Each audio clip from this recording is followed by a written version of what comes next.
लेकिन राष्ट्रीय स्वयंसेवक संघ जो अनुशासन का पर्याय है, वहां पर यह कार्यक्रम भी उसी मनोयोग से होता है जैसे अन्य कार्यक्रम होते हैं। और इसलिए आज यहां पर उस कृतज्ञता को ज्ञापित करना मेरे लिए बड़ा कठिन भी नहीं है, क्योंकि कृतज्ञता ज्ञापन हिंदू परंपरा है। हम सबके कृतज्ञ होते हैं, यही हमारी जीवन संस्कृति है। माननीय उच्चतम न्यायालय ने कहा है हिंदुत्व एक जीवन पद्धति है, एक जीता जागता जो है जीवन जीने का ढंग।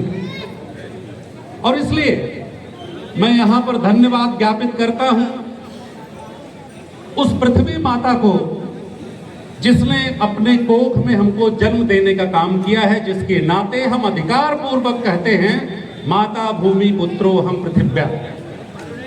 मैं धन्यवाद ज्ञापित करता हूं उस भारत माता को। वह भारत माता जब देवताओं के भी पुण्य क्षय होते हैं तो अपने गोद में जिसको वह वीर प्रसूता के रूप में जन्म देने का काम करती है। पूरे विश्व में हमको इस भारत भूमि में जन्म लेने का सौभाग्य मिला है, इसलिए मैं भारत माता का भी आभार ज्ञापित करता हूं। मैं धन्यवाद ज्ञापित करता हूं अपने हजारों साल की ऋषियों मनुष्यों की उस परंपरा का जो दुनिया का एकमात्र धर्म के रूप में स्थापित सदा सनातन हिंदू संस्कृति का, जिसमें मुझे जन्म लेने का सौभाग्य मिला। मुझे गर्व है कि मैं हिंदू हूं और इसलिए मैं धन्यवाद ज्ञापित करता हूं उस परंपरा के अंदर मेरा जन्म होता है, हम सबका जन्म होता है। मैं धन्यवाद ज्ञापित करता हूं भरत भूमि की उस शक्ति उपासना परंपरा को, जिसने उस सतयुग के अंदर भी उस देवत्व के अंदर जब कभी राक्षसी शक्तियों ने सिर उठाने का काम किया तो अलग अलग शक्ति को कैसे एकत्र करके, कैसे संघीभूत करके माता दुर्गा के रूप में अवतरित होकर के महिषासुर के मर्दन के करने का काम करता हूं। मैं धन्यवाद ज्ञापित करता हूं उस परंपरा का। मैं धन्यवाद ज्ञापित करता हूं भगवान राम यहाँ साक्षात विराजमान हैं, जिनके विजयादशमी पर्व पर उस परंपरा के अंतर्गत राष्ट्रीय स्वयंसेवक संघ का जन्म होता है। वह भगवान राम जो हमारे आदर्श रहे हैं, हजारों साल की परंपरा में उनके जैसा पुत्र, उनके जैसा भाई, उनके जैसा राजा बनने का आदर्श पूरे भारत ही नहीं पूरे दुनिया के अंदर दिखाई पड़ता है। उन्होंने दिखा दिया था कि केवल राजसत्ता के आधार पर ही हम किसी भी ऐसी विकृत शक्ति को नियंत्रित और नष्ट करने का काम नहीं कर सकते हैं, तो समाज सत्ता के आधार पर ऐसे जंगल के अंदर रहने वाले जो जंगली ट्राइब जिनको आज हम कहते हैं, जिनको एकत्रित करने का काम आज संघ करता है, ऐसे सब लोगों को ऐसे निषाद राज के साथ सबरी के जूठे बेर का करके और रावण जैसे आतताई का संहार करने का काम करते हैं, समाज शक्ति का उदाहरण देने का काम करते हैं। मैं धन्यवाद ज्ञापित करता हूं कि उस परंपरा में मेरा जन्म हुआ, हम सबका जन्म हुआ। मैं धन्यवाद ज्ञापित करता हूं समय की धारा में जब दुनिया बदली तो हम भी बदले, हम भगवान कृष्ण की उस परंपरा में आ गए। गीता का अद्भुत ज्ञान भी दिया, जिसने दुनिया के सभी संस्कृतियों में अनुदित होकर के विश्व कल्याण का मार्ग प्रशस्त करने का काम किया। लेकिन बंधु बांधवों के साथ भी अगर धर्म और समाज के लिए युद्ध करना पड़े तो हिचक नहीं होना चाहिए।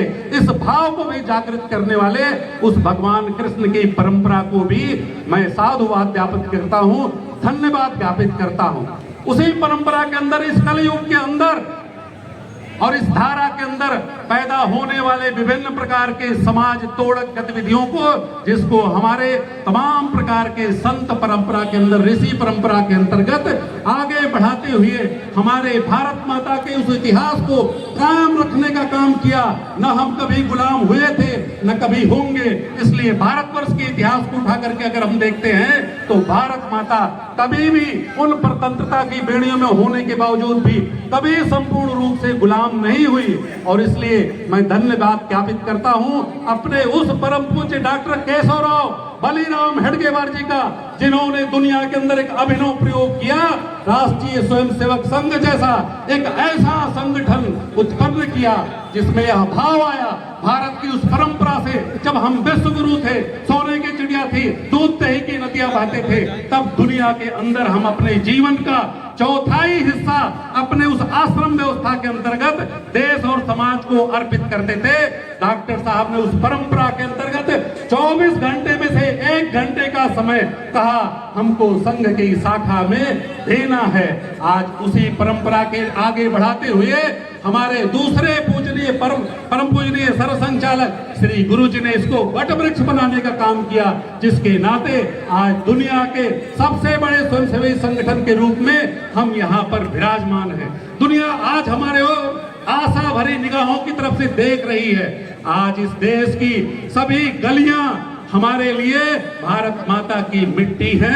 हम उसके चरण रज अपने रूप से लगाना चाहते हैं अपने माथे से, और इसलिए मैं धन्यवाद ज्ञापित करता हूं अपनी उस परंपरा को जिसने आज यहाँ पर हमको बैठने का अवसर दिया। मैं धन्यवाद ज्ञापित करता हूं अपने इस सोहरतगढ़ के राष्ट्रीय स्वयंसेवक संघ के स्वयंसेवकों को भी, जिनकी इच्छा शक्ति, जिनकी अदम्य जो है इच्छा शक्ति के कारण आज यह दिन बारंबार एक स्वरूप के रूप में दोबारा यहाँ पर देखने का अवसर प्राप्त हुआ है। हमारे यहाँ पर माननीय संघ चालक श्रीमान गोकुल गोयल जी भी यहाँ पर विराजमान है। मैं धन्यवाद ज्ञापित करता हूँ कि हमारे उस माननीय पूजनीय संघ चालक परंपरा को आगे बढ़ाने का वो काम कर रहे हैं। दुनिया के अंदर ये दिखा रहे हैं कि कैसे गृहस्थ व्यक्ति भी और अपने देश और समाज के लिए क्या कुछ नहीं कर सकता। लेकिन मैं धन्यवाद ज्ञापित करता हूँ अपने उस अद्भुत प्रचारक परंपरा का, जिसने नागपुर से निकल करके पूरे देश ही नहीं पूरे दुनिया के अंदर विभिन्न संगठनों के माध्यम से भारत माता के पूजन और अर्चन का व्रत लेने का काम किया। आज उसी परंपरा में से हमारे मुख्य अतिथि के रूप में यहाँ पर विराजमान श्री राजीव नयन जी हैं, जिनके नाम में ही हमारी वह इतिहास और परंपरा की झलक आती है।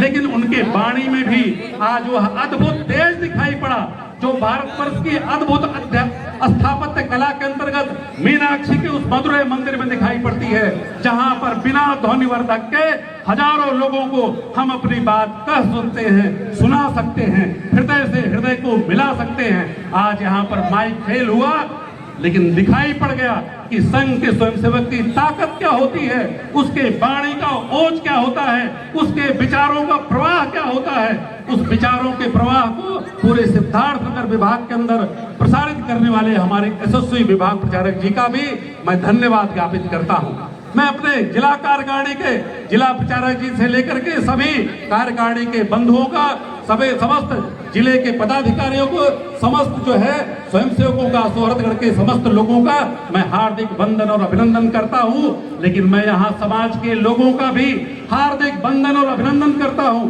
जो सोहरतगढ़ की परंपरा के लिए उतना ही जागृत और उद्यत रहते हैं जो एक स्वयंसेवक रहता है। हम जानते हैं और हम मानते हैं कि 21वीं सदी का सबसे जागृत हिंदू राष्ट्रीय स्वयंसेवक संघ का स्वयंसेवक होता है। लेकिन सोहरतगढ़ के इस नगर में हर बालक, हर जो है व्यक्ति एक स्वयंसेवक के रूप में काम करता है। तो मैं सोहरतगढ़ नगर के लोगों को भी साधुवाद अर्पित करता हूँ। मैं पुलिस और प्रशासन के लोगों का भी धन्यवाद अर्पित करने से कैसे भूल सकता हूँ कि जिन्होंने अपने भूल को सुधारने का काम किया। उन्होंने स्वीकार किया कि भारत माता की एक गोद, एक गली गंदगी से भरपूर है। शायद वो भूल गए थे कि भारत माता की किसी भी गोद को हमने कभी भी गंदा नहीं रहने दिया। हमने उस लाल चौक के अंदर भी सफाई अभियान कर दिया था, झंडा को फहरा करके जो है। हम केरल और पश्चिमी बंगाल को भी सफाई अभियान हम वहां पर चलाने का काम कर रहे हैं। लेकिन पुलिस और प्रशासन के लोगों ने बड़े सहयोग पूर्वक भाव से और फिर से हमको अनुमति प्रदान किया। आज सबको एक बात ध्यान में आना चाहिए कि चौराहे पर खड़ी हुई भीड़ और संघ की शाखा दोनों में एक अंतर होता है। ऐसे राष्ट्रीय स्वयंसेवक संघ के पथ संचलन और चलने वाली सड़क पर कोई जुलूस में बहुत अंतर होता है। भारत माता की गोद का कोई भी हिस्सा जब हमारे पूजनीय सर संचालक जी कहते हैं सबका डीएनए एक है, तो हमारे लिए कोई अछूत नहीं हो सकता। मैं देख रहा था और इसलिए मैं दोबारा पुलिस और प्रशासन के लोगों को धन्यवाद ज्ञापित करता हूं कि मैं देख रहा था कि डेंटिंग पेंटिंग की भी तैयारी के साथ वो आए थे। भले आवश्यकता नहीं पड़ी, आवश्यकता पड़ेगी भी नहीं। आज संघ की शक्ति और ताकत भी इतनी अधिक है कि कहीं कोई डेंटिंग पेंटिंग की आवश्यकता नहीं पड़ती है। लेकिन मैं फिर भी उनको धन्यवाद ज्ञापित करता हूं। मैं एक बार सभी लोगों को हृदय तल की गहराइयों से धन्यवाद ज्ञापित करते हुए पत्रकार बंधुओं को भी अपना आभार ज्ञापित करता हूं, जिन्होंने पूरे मनोयोग से इस घटना को राष्ट्रवादी दृष्टिकोण से प्रसारित करने का काम किया, फैलाने का काम किया, छापने का काम किया और आप दोबारा पूरे देश में दुनिया को पत्रकार बंधु यह बताने का काम कर सकते हैं कि आज राष्ट्रीय स्वयंसेवक संघ उसके स्वयंसेवकों की अदम्य इच्छा शक्ति के आगे कोई बड़े से बड़ा पर्वत भी सामने खड़ा नहीं रह सकता है। इसलिए मैं नगर पंचायत को भी धन्यवाद ज्ञापित करना चाहता हूं, जिन्होंने अपना संपूर्ण सहयोग किया, और इसलिए मैं सबको एक बार धन्यवाद ज्ञापित करते हुए अपनी बात समाप्त करता हूं। धन्यवाद।